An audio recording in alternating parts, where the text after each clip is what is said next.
Welcome back to Naptime Sports Talk Podcast. Thank you for tuning in to our latest episode. Enjoy the show.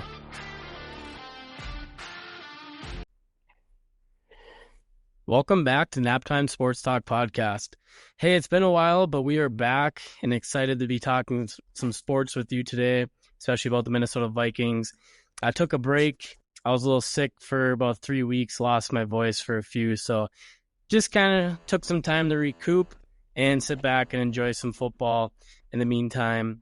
So yeah, just kind of leaving off where we kind of left off. The Vikes are chugging along in their season. They are now 9-2 in the regular season, sitting at second in the standings, the NFC North behind the Lions, who are 11-1, and then the Green Bay Packers are right behind us at 9-3. So they have a game in hand on us right now as we play this Sunday versus Arizona Cardinals, and then we have the Falcons, Bears, Seahawks, Packers, and Lions to finish off the year. So Vikes are sitting in a good spot right now. They should make the playoffs. And hey, just sitting back and enjoying this. Don't have too big of expectations for them to go on and win a Super Bowl, but make the playoffs, take one game at a time. You just never know what can happen.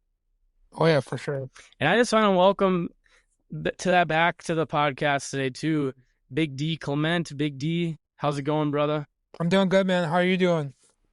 I'm doing good. Yeah, I'm doing good. Did you have a good Thanksgiving? Yes, I did. What about you? I did, yeah. Got nice and full like always, but hey, kind of walked that off this morning. Did a little Black Friday shop with my family, and now just I'm excited to talk some sports. It's been quite a while since we got on here and we're able to talk. Yeah, it's just been a crazy couple weeks. Yeah, you've been sick, and I've been doing some family stuff, so it's awesome to be back on the podcast and talk about some Minnesota sports. No doubt. Well, we have a lot to kind of be excited about. The Minnesota Wild has started their season since the last time we talked to, and they're on a roll right now. I believe they're 14. I'll have to look at let me see here. I think they're 14-4. Minnesota Wild. Yeah, so the Wild are 14-4, and then 14-4-4. So off to a hot start, maybe a little better than people thought they're going to be. They play today versus Chicago Blackhawks actually here pretty soon. But yeah, they're off to a good start. Kirill the Thrill Kaprizov is having a great start to his season as well. So he's been just super exciting to watch. Right now, the Wild are sitting in second place behind the Winnipeg Jets, who are also, I think, the leading team in the NHL in the Western Conference at 36 points. And the Wild are second right now in the Western Conference and at 32 points. So yeah, just exciting times to be a Wild fan, and hopefully they can keep it rolling. Yeah, Kaprizov is, like you said, Kaprizov is having a hot start. He has like 35 points in 20-some games or whatever. So he's off to a hot start for candidate for MVP. And that game against Buffalo, you told me to check out their first goal on that 4-on-1. That was such a beautiful 4-on-1 play there. That was such a nice shot by him. No doubt, yeah. Just a play of art, really. Just back and forth. Really, the play started too with a nice kind of turnover interception by Brock Faber. He got in the passing lane there, and he just took it up the ice, went on a 4-on-1, and just tic-tac-toe plays. Kaprizov got the puck, slid it back over to Ek, who was in front of the goalie. Ek passed it back to Kaprizov, who was in a slot, and he just ripped one right in the net. So that was a very beautiful play. But kind of, I would say that I was anticipating the Wild not to be maybe this good to start the year, so I'm very excited. But another Minnesota team has been, a little disappointing to start the year, I would say, so far. And that's the Minnesota Timberwolves. So far, they're 8-10 to start the year. They just have not seemed to be meshing. But hey, it's early. They obviously traded Cat in the offseason. They got Randall, a couple other guys too. But hopefully they can figure it out. But man, they just can have some bad losses versus some not very good teams, I would say. And defensively, they're just kind of struggling right now. So hopefully the Timberwolves can figure it out here as it's early on in the season. For sure. But moving back to the NFL. So, man, it's just been a crazy season so far, with a lot of surprises throughout the NFL. The biggest one I would say is just, we all kind of thought how, the NFC North could be pretty stout this year, and they've lived up to the hype, that's for sure. But yeah, I was not anticipating it to be like this with the Lions 11-1, us 9-2, Green Bay 9-3. Bears are at 4-8. You know, they could be better than their record. Had some coaching blunders that actually led to some breaking news today with Matt Eberflus no longer the head coach for the Chicago Bears. So I am glad that he is gone. Well, actually, as a Viking fan, I would say I'm not glad that he's gone. But for Bears fans, you got to be excited for them because, man, they just deserve better. The way they handled that game there at the end versus the Detroit Lions, to run out of time in the fourth quarter and you have a timeout left is just inexcusable in a fire, and it's a fire and offense. So I'm glad they pulled the trigger on that and got him out of there because that's just a very incompetent head coach and blunder. Yeah, because Chicago wastes literally 26 seconds off the clock and like that. It's like, why don't you call it timeout? Then try to throw it down the field and try to spike the ball and try to get hit field goal to tie the game or try to go for the win. It was just poor coaching right there. That was just awful. No doubt about it. So that kind of leads into another topic. The Bears will be a vacancy for head coach. The Saints right now, are going to need a new head coach. The Jets are going to need a new head coach. If I had to kind of guess, the Giants are sitting at 2-10. Are they going to fire Brian Dable? I mean, he hasn't had the quarterback there as Daniel Jones. Obviously, Daniel Jones left, which is not breaking news, but news for the Vikes as well, as he signed with us, which I thought was a very interesting move. I like it actually because I think that Jones, for himself, he can just sit there and he can learn behind KLC and McCown. He's signing initially on the practice squad. The Vikes do not have to take any of the cap as the cap or any of the cap space as he is a free agent. So we don't have to worry about that. The Giants are actually on the books for, I think it was like $60-some million of dead cap they cut him for. So a lot of money for them, but hey, he can sit there. I think he's a better backup than Nick Mullins. He has experience. And, maybe we give him a 1-year deal next year for pretty cheap, and he's our backup quarterback. We don't know what's going to happen with Darnold after this season. If I would have to guess, I would guess that Darnold's going to want starting money. So he should probably walk, and he'll probably get a contract with someone else as a starter. And I think the plan has always been just to roll J.J. McCarthy in year 2. So I don't think the Vikes are going to go they're not going to not follow that plan. I think they're going to stick with that and have McCarthy be the starter in year 2 as long as he's looking like he's ready. But if he's not, hey, you have Daniel Jones that can slide in there for a few games. But yeah, I just don't see the Vikes extending Sam Darnold, as he's probably going to be wanting, I would say, at least $20+ million, and deservedly so. He should get that money. Yeah, like you said, I think it's a good pickup. The Vikings did get Daniel Jones because he's still young.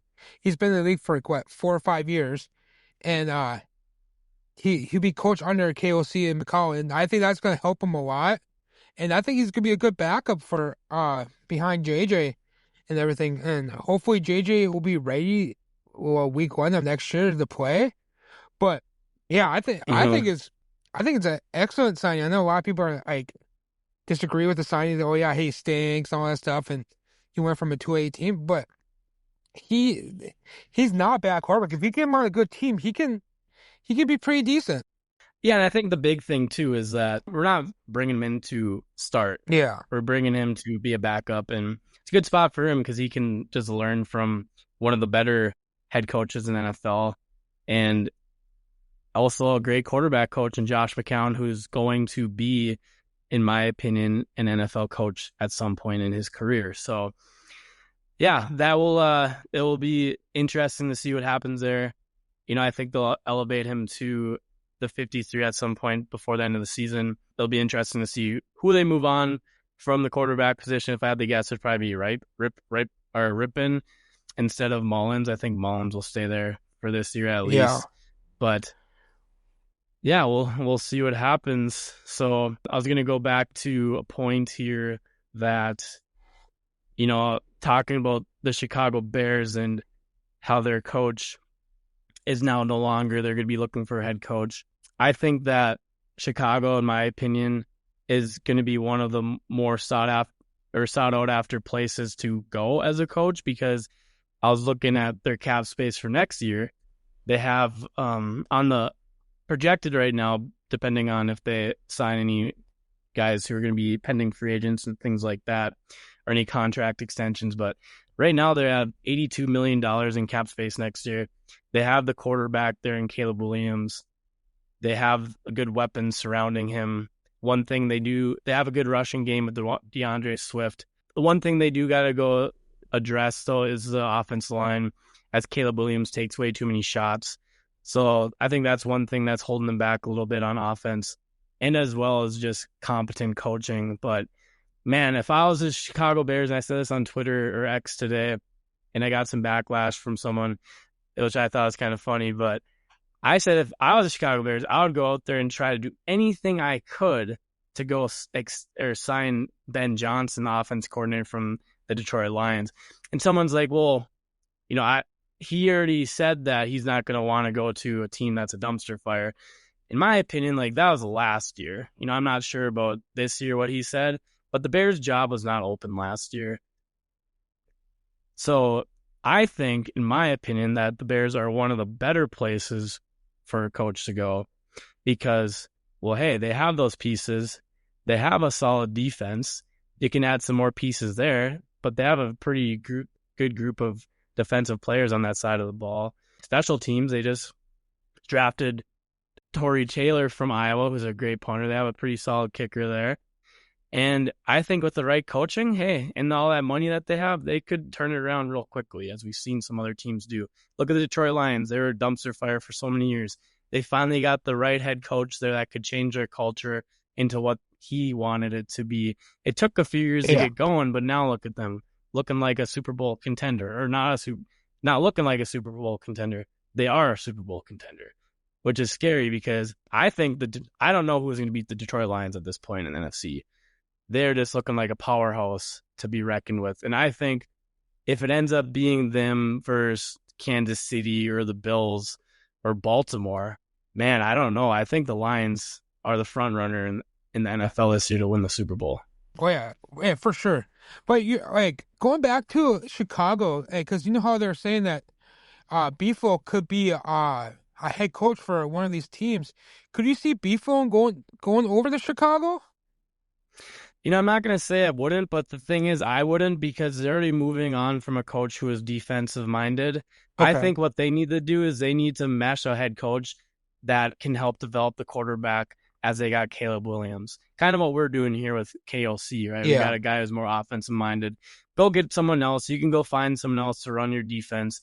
But I think if you want to have great quarterback play, I think it's going to start with the head coach knowing how to develop quarterbacks and how to work with quarterbacks. You want that there as a head coach, in my opinion, because if you have it as your offensive coordinator, right? Yeah. Well, now your offensive coordinator is going to get poached to go be a head coach somewhere else. Well, then you're starting over from slate one. If you get the head coach in there that is a quarterback developer, you can build your offense for many years. You don't have to worry about changing schemes every year with the new offense coordinator, right? Because you have your scheme. Mm-hmm. So I think if you're the Bears, you go and find someone who is an offensive-minded head coach who is also has a specialty of developing quarterbacks. That's what I would do if I was Ryan Poles in the front office. Okay, so Johnson would be a better fit for Chicago than anybody else then. Well, the thing is, Ben Johnson, the OC right now for the Detroit Lions, he's gonna be sought out after. He's gonna have the pick of the team that he wants to go to. You look at the Jets. I wouldn't want to go to the Jets. No. They're a mess. You look at, yes, they have Aaron Rodgers, but hey, Aaron Rodgers has been a shell of himself, and he's also 41 years old. You look at the Saints. I would not want to go to the Saints. Derek Carr is not their long-term answer. They're going to have probably, let's see where they're sitting right now. The Saints are 4-7, so they're not going to be up towards the top to get, say, a Shedeur Sanders or a Cam Ward. So I think they're going to be waiting here for a while to get a quarterback, unless they somehow trade up and get one. But, and then you're thinking about these other teams. Jacksonville, that could be an option for Ben Johnson. They have Trevor Lawrence. He could go there, and help maybe Trevor Hmm. Lawrence out there. I think Doug Peterson is going to get fired if he has not got fired already. I don't think he has yet at this point. Another place is Dallas. Do they move on from Mike McCarthy? If I was Jerry Jones, I'm saying yes. And also if I'm Jerry Jones, I'm like moving on from being the general manager and just trying to let someone else do it. Because at this point, I don't know if he's the best option for his team to go forward with some of the decisions that he makes. I think they need to change that around. You know, he can still have a role in the team because he's the owner, but I think you have to give the management of the roster to someone else at this point. But Dallas is Dallas is gonna be hot after or sought out after team two because it's just the Dallas Cowboys. But in my opinion, I think the Chicago Bears have a better, they have more flexibility with the cap space that they're gonna have next year. That's where I would pick right now as probably the number one place. Another team is the Raiders. Do the Raiders move on from Antonio Pierce this year? Obviously, they're struggling too. They are sitting at 2-9 right now. They should have a top 3 pick. Do they get Shedeur Sanders? Do they get Cam Ward? I know if that's the case, Zach will be very happy about that. But that's another place I could see Ben Johnson go because, you do have the pick. But I just think the Bears are a better Oh, team than the Raiders at this point, and they still have that cap space to yeah, use. yeah. So that's my No, I opinion. totally agree What with do you you. think? Like, I think, like, for Ben Johnson, I think Chicago will be a good spot for him. I think Raiders would be a good spot for him if they move on from Pierce, all that stuff. Hey, I totally agree with you with that. Or Dallas and everything. Because, like, everybody say that Dallas is going to be, like, one of the top teams, but they just disappoint every single year and all that stuff. Yeah, they won 2 straight, but they have all these weapons. Well, they beat the New York Giants. Huh? They just beat the Yeah, Giants. So and yeah, they just the Giants are a dumpster yeah fire. they So you can't really be super happy about. I mean, you're obviously happy about the win, but it's not like you just beat the freaking Philadelphia Eagles or yeah because did Cowboys just beat the Commanders yesterday? they did. Yeah, they beat them the game before. They beat the Okay, Giants the last game, but also the Commanders have not been no, playing that great of no, they football right they now. But my point is, like, you beat a bottom feeder in the NFL right now.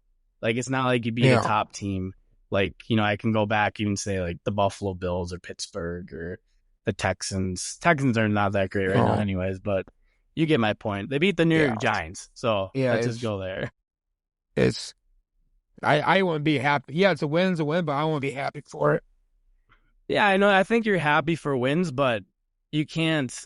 You can't just go off. Yeah, of course they've won 2 in a row, but you're Yeah, 1-5 at home. That's inexcusable. That's just you have to have a better record at home than that. They're 4-2 on the road, which is not too bad, but gosh, man, they're 1-5. You go over their teams too. Here, I'll okay. go over their schedule. Okay, first game of the year, the Cowboys beat the Browns. Then they lost to the Saints, lost to the Ravens. They beat the Giants again, so 2 of their wins are versus the Giants. They beat the Steelers, nice win. Then they went on a tough streak here. They lost to the Lions, 49ers, Falcons, Eagles, and Texans. Then they beat the Commanders and Giants. But you also have to remember Dak has been hurt too. So I'm not sure how many I think games he's been out I now, think it's but been 3. I know that he was, yeah, he's played in 8 games. So let's see, there's 7 and, let me go back. Um, they're 5-7. So they played 12 games before. Yeah. So he's missed 4 games so far, but still, like, I still think that the Cowboys are not a team that are more like sought. I think they're gonna be sought out after, but if I was a coach, I'd be looking at the Bears, especially when you have freaking Jerry Jones there that kind of calls all the shots. I think Jerry Jones should just retire from everything. You have all that money. He's old, Yeah. but it's his life. I get it. It's his baby. But man, if I was him, I'd just be sitting on the beach somewhere or on a golf course. Yeah, chilling at the Caymans or something. Right? Exactly. So, but yeah, we'll go back to the Vikes. Like, we look at our games here that we've haven't talked about. So I think the last time we were on, I we think it was the Jets. talked about it was the Yeah. Jets. Yeah. So after that, obviously we lost the Lions by that game-winning field goal. We played them tough at home. The Rams, that was a disappointing loss. With the face mask call there too, but hey, like that didn't make the whole game, but that was disappointing loss. Then we went in, we beat the Colts, 21-13, beat the Jags 12-7. Ugly performance by Darnold. Glad he's played better the last two games versus Titans. And then we snuck one out versus the Bears too there at the end that we probably shouldn't have let them get to that point, but a couple bounces went their way at the end that caused that to happen. But so we're 9-2 right now, D. Let's do a little experiment, okay? All right. Let's see what we finish out the year, what you predict and what I predict, okay? Okay. So our next game is here this Sunday versus the Cardinals. Just give me 1 second as I'm trying to find a pen. But why don't you give your thought? What do you think about this Sunday? I'm kind of really nervous about this game because Arizona has been playing really good ball, and our defense has been playing okay on stuff. Mm-hmm. The last couple weeks, yeah, they had struggles against Tennessee and the Colts and all that stuff. And Yep. like our passing game has not been that good lately. Yeah. Like our rush defense has been doing really good. Harris Smith has been playing lights out like that. But I think we're gonna pull it to win. I just think we need to give JJ the ball more. I know like everybody's targeting JJ every single week because he's the best wide receiver in the NFL. But like I think they're gonna pull the win. But I think Darnold did good last week in Chicago. Yeah, JJ had like one catch for 70 yards. But they forgot about the other weapon, Addy, with 7 catches for 164 yards last week. He's finally showing up the last 2 weeks. Like, he has 8 touchdowns and everything. He should be going to the Pro Bowl. But I think we're gonna pull off the win. Okay. Yeah, I like it to go move to the 10-2. And yeah, go back to your point of JJ. Yeah, JJ had 1 or 2 catches, but that, like you said, that opened up the passing game for everyone else. Hawkinson had a good game. Addison had a good game. Yeah, he almost had 100 yards. Yeah, I think he had like it was like 90, 96, 97 or something like that. Yeah. But yeah, he's like, he's a huge reason they're down the last play got us in field goal range. So, but I agree with you. I think the Vikes, they go back home. It's going to be nice. We have 3 home games in a row. I'm going to say, yeah, we're going to win this one too. We're going to go to 10-2 as well. So that moves to the Falcons coming to town. So we get to see Kirk Cousins. That'll be an exciting one. What do you think on that one? Oh, for me, I'm not gonna be disappointed who wins or loses this game because I'm both a Vikings and a Falcons fan, but like I'm a diehard Vikings fan. But I think Atlanta's gonna pull this one off. I think they're gonna win this one. I think we're gonna be 10-3. I could see that.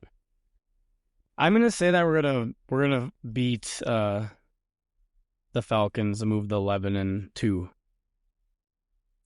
And then we got Chicago next. What do you think we do versus Chicago? Man,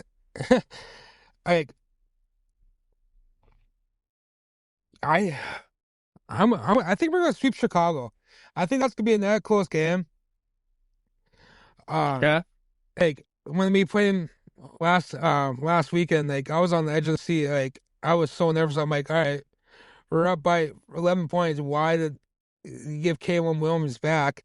We just need to get more pressure on K. Williams because he almost had 400 yards passing against us, and our defense kind of fell apart in the fourth quarter a little bit and everything. But I think they're gonna figure him out, and I think we're gonna get the dub. Okay, I like it. I'm gonna say that I feel like we usually seems like we split the Bears a lot, and we got them at last year. We got them at their home place. They got us at our home barn.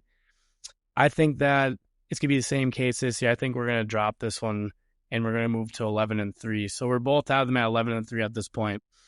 Moving on, we go to Seattle. What do you think on that one? I think we're gonna get the win. Yeah, I think we're gonna move. Yeah, same here. I think we're gonna be 12-3 there to this point. Then we have Green Bay coming into town. This is where I think it's gonna start getting a little interesting.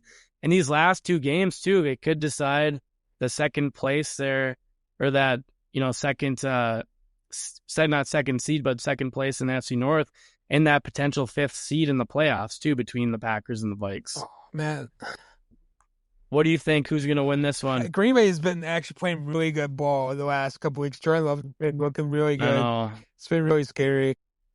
I hate right? saying this, but I think we're gonna lose to the Packers. Yeah, I think we split with them too. I think we go 12-4, and then going into Detroit, I think we're gonna probably lose that one. So I have us going 12-5. That's gonna get us in the playoffs. It'll probably get us either, depending on what happens to the Packers too here down the stretch. But it's probably gonna get us the fifth or sixth. It's gonna get us the fifth or sixth Yeah, seed in the playoffs. Is I my thought. I think So we're still gonna be second in the division, but I okay, guess I picked the Vikings to win the division, but it's you just did, yeah, like you said earlier, like who can beat Detroit right now? Like Detroit is just like they're insane good. They have so many weapons. They have the best running back duo in the NFL with Gibbs and Montgomery and all that stuff. And St. Brown's been playing good. James Williamson's been stepping up. Like Jared Goff has been looking really good. All that stuff. It's just like, and that defense yeah, is insane. Like I just don't know who can beat them. I really don't know. yeah. You know what? Like they are beatable because obviously they've had games where it came down to the wire. With us, it came down the wire. You look at um the past game here, like Chicago had a chance there to tie it at the end of the game. They've beat a few other, I think, another team by a field goal. So it's not like they haven't been losing, but good teams find ways to win those close games. And um, you never know what can happen. But I think, yeah, you're gonna have to go in there, and if you Oh want to yeah. beat Detroit, you gotta physical them. Because they're a very physical football team at the line of scrimmage on offense. The starts there, their rushing attack, like you said, with Montgomery and Gibbs, fantastic 1-2 punch. One comes out more power, one's more speed, finesse. So it's hard to stop. So they definitely got a good winning formula there in Detroit. They're beatable like anyone is in the NFL. But hey, it's gonna take your best game to go in there and beat them, especially having to go in Ford Field. But not gonna say they're not beatable, but if I had to pick right now, I'd say I would pick the Detroit Lions as a representative in the NFC for the Super Bowl. Hopefully it doesn't happen. But hey, like if it does, it Just look how does, crazy and that we'll would be see what if Chicago happens. actually So beat Detroit. That would make the it'd be a battle of the Vikings and Detroit for first place. That'd be so nice to see them bowing down to the wire. yeah, and you know what? The Lions have a tough test coming up too. Like I'll go over their last Yeah. schedule. So their next game they got the Packers. That'll be a tough game at home. Then they got the Bills. That's gonna be a tough game right there. You know, So so they could probably I say they'll beat the Packers but I think they'll lose to the Bills. so you think they're gonna go 1-1 there? I Yes. could see it. I Yeah. Hold on, let me go over this. So you like got the Packers, the Bills, okay, the hmm Bears at Chicago. Anything can happen at San Fran, then then versus the Vikes at their home place at Ford Field. So they don't. Yeah, they got a tough stretch of games coming up too. So so I can see him dropping three losses. who would you? So you're gonna say the Bills, The Bills and uh I'd say and San Francisco. the Niners. So that's two. Yeah, They could lose to us. They could lose to the Packers. Yeah, I could yeah. see it. Like I guarantee if I was a betting man, I would not. Okay, I would say that they within the stretch of 5 games, I think they drop one at least. They're And gonna lose that's at least one more game. to the Bills. Yeah. Well, I don't know. I could say I could see them lose to the Packers. I could see them lose to the Bills. I Yeah, think, I could also see them win those games. yeah, But I don't think they lose both. We'll see. That'd be nice if they did, right? yeah. For our circumstances and for Green Bay's circumstances, it'd be nice for themselves to win that. It's going to be very interesting towards the end of the year if that is It the case. it'd be Um, it'd be nice if Detroit loses, goes 2-3 the last 5 games, and the Vikings win out the rest of their games. right? That would be nice for That'd be sure. Because if that was the case, then we would be that last game of the year would probably be battling for the NFC North division. You and know, and we could get the number 1 seed, get a first round bye.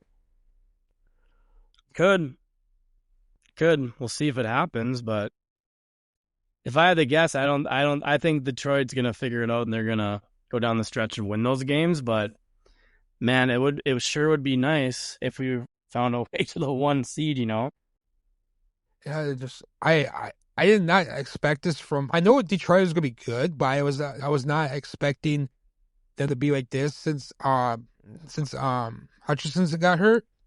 But like I didn't know they're gonna be this good.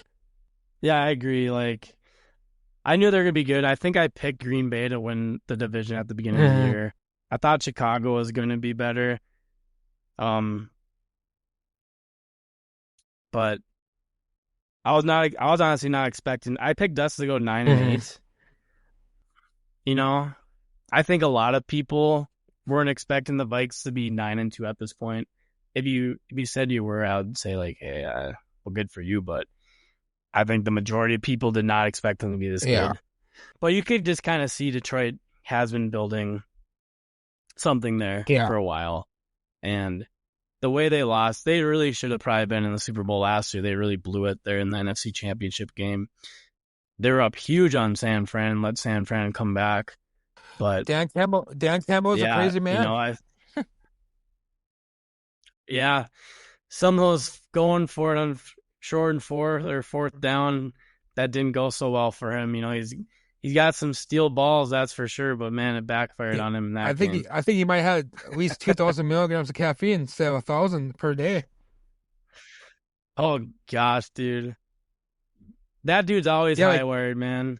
But he's a cool dude. Like I saw something on NFL on Good Morning Football. It was like Kyle Brandt was saying how I think it's hard for like any team in the NFC North not to like the Lions. I'm thinking, well, I'm not like a big fan of the Lions, but yeah, they got a pretty cool squad. Like Dan Campbell seems like a cool head coach. If he was my head coach, I'd be, he seems like a cool dude to have a conversation with. But hey, like they're a rival in NFC North. I'm always gonna be rooting Mhm. against our rivals. So that's just me though. Like it's cool to see them have success, but I'm not gonna go friggin' root for the No, Lions to go win the Super Bowl. no. So, but yeah. So anything else you kind of want to talk about, Big D? Anything in college football at all? Well, this is the last week of college football and everything. Then we'll head to conference championships and see who will make it into the playoffs. Yeah, it's gonna be interesting end of the year. My Notre Dame Fighting Irish play at USC tonight, so if they win that game, I would say they're in the playoffs for sure.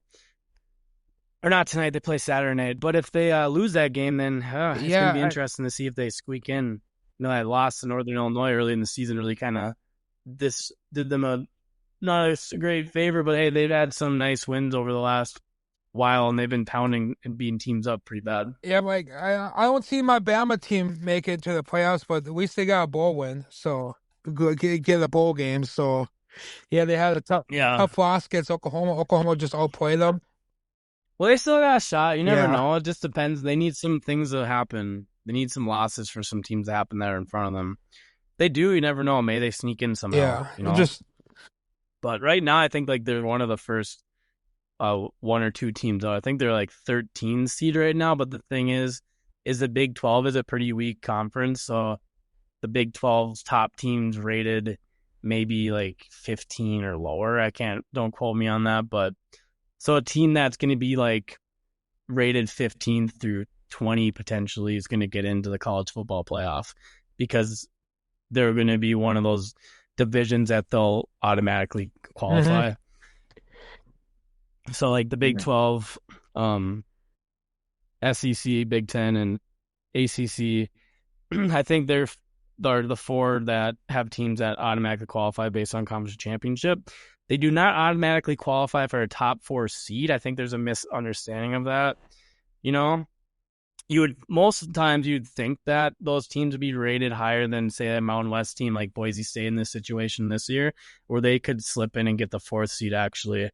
But yeah, there's like a misconception of how teams can, who are those top, like those Power 4 conference schools now, because it went down from 5 to 4, that they would get the top 4 seeds, but that's not true. But you know, like SEC, the Big 10, those teams are always gonna be rated higher. ACC's probably have a team ranked up there too, and you'd think the Big 12, but the Big 12 is kind of weak this year, I'd say. So they're not going to have a team that's going to get a first round bye unless like Boise State would lose or something. Because they have Boise State at number 4 right now for the playoffs right now. Yeah, they do. Yep, they have them slotted and projected at the 4th seed. So if Boise State handles their game today, I know you were watching that. What was the score at one point? Right now they're up 24-7 in the third quarter right now. 24-7. Yep. Okay. Yeah, so they'll win that game. Then I think they are going to play UNLV for the Mountain West Conference Championship. So as long as they win that, they will be in the playoff. As long as they win that, they'll probably be the 4th seed and get a bye. Yeah, Aston Genti already got 2 touchdowns already, so I think he has a total of 30 touchdowns on the year, I think. Dude, he's a freak. He's going to be the top running back taken in the draft. He'll go first round, top 10. Oh yeah, he's just like a next Derrick Henry. Oh, for sure. Yeah, he's a special talent. If you haven't been watching him, go check him out. Ashton Genty, running back for Boise State. Definitely look for them in the playoffs if they make it, or go watch the Mountain West Conference championship game there coming up. I think not this week, but the next weekend here, I think is conference weekend. So yeah, it's gonna be fun. Oh, go ahead. I think that's the weekend that'll be at your house. Oh, is it? I think so. Well, I thought it was next weekend, but I could be wrong. Because I thought the Army-Navy game's always the weekend after the conference championships. Oh, okay. So I'm pretty sure that next weekend's conference championships, and then the Army-Navy games then, and then it should be kickoff to the bowl season. Okay. And then the playoffs.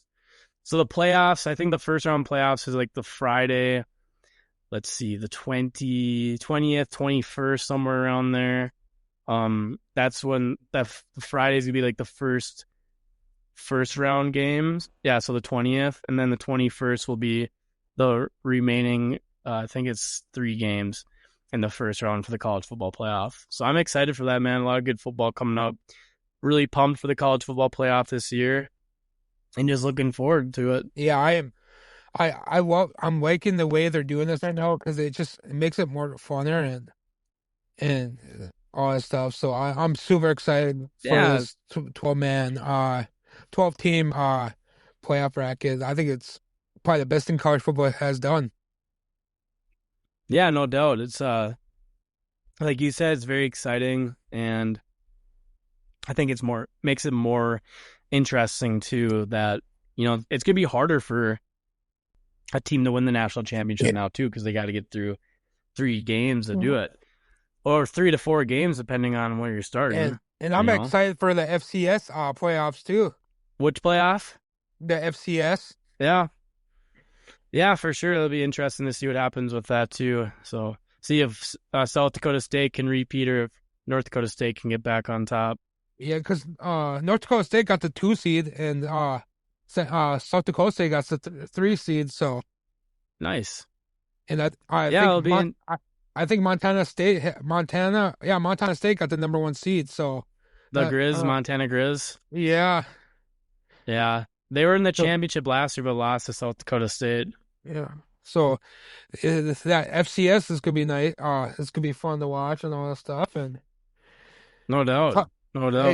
It doesn't matter. Like any college football is fun to watch, but man, this FBS playoffs is gonna be very, very fun to watch. It's going to be electric. So, Yes, it is. all right. Well, that's kind of going to wrap up the show today. Thank you for listening. We'll probably be back on here in a few weeks. Try to get some more episodes out here and there. But hey, if you're listening to this point, thank you for listening. And catch you next time. Skol Vikes. Go Vikes. Thank you for listening to our episode. Be sure to give us a follow on Instagram and X at Naptime Sports Talk Podcast for content related to the pod. Thank you for the support.